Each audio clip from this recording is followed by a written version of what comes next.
ನಮಸ್ಕಾರ ಸ್ನೇಹಿತರೆ, ನಾನು ನಿಮ್ಮ doctor Deepa Rani Shekhar, transform life programmes ಇಂದ ಲವ್, ಲೈಟ್ ಅಂಡ್ ಗ್ರ್ಯಾಟಿಟ್ಯೂಡ್. ನಾವು ಸೂರ್ಯನಾಡಿಗೆ ಹೇಗೆ ಚಂದ್ರನಾಡಿಯಲ್ಲಿ ಆಡ್ತಾ ಇದ್ದ ಉಸಿರನ್ನ ತಂದ್ಕೊಳ್ಳೋದು ಅನ್ನೋದ್ರ ಬಗ್ಗೆ ಪ್ರಶ್ನೆನ ಕೇಳಿದೆ. ತುಂಬ ಸುಲಭ.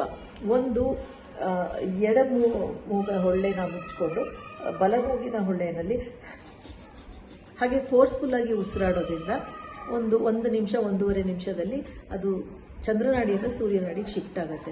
ಈಗ ನೀವು ಆಫೀಸಲ್ಲಿ ಇದ್ದೀರಾ, ಜನಗಳ ಮಧ್ಯೆ ಇದ್ದೀರಂದ್ರೆ ಹಾಗೆ ಜೋರಾಗಿ ಸಶಬ್ದವಾಗಿ ಉಸಿರಾಡೋದು ಸ್ವಲ್ಪ ಮುಜುಗರ ಅನ್ನಿಸ್ದಾಗ ನಿಮ್ಮ ಬಲಗೈ ಅಂಗೈನ ತಗೊಂಡು ನಿಮ್ಮ ಎಡಗೈ ಕಂಕಳಲ್ಲಿ ಇಟ್ಕೊಂಡು ಎಡಕಂಕಳಲ್ಲಿ ಸ್ವಲ್ಪ ಒತ್ತಿ ಹಿಡ್ಕೊಳ್ಳಿ. 1-2 ನಿಮಿಷ ಇಟ್ಕೊಂಡಾಗ ನಿಮ್ಮ ಚಂದ್ರನಾಡಿ ಸೂರ್ಯನಾಡಿಗೆ ಬದಲಾಗಿರುತ್ತೆ. ಆಗ ನೀವು ಊಟ ಮಾಡಿದಾಗ ಅದರ ಒಂದು ಬೆನಿಫಿಟ್ಸ್ ಏನಿದೆ ಅಪಾರ ಅಂತ ಹೇಳ್ಬೋದು. Thank you so much for joining me. ನಾನು ನಿಮ್ಮ doctor Deepa Rani Shekhar, transform life programs, love, light and gratitude.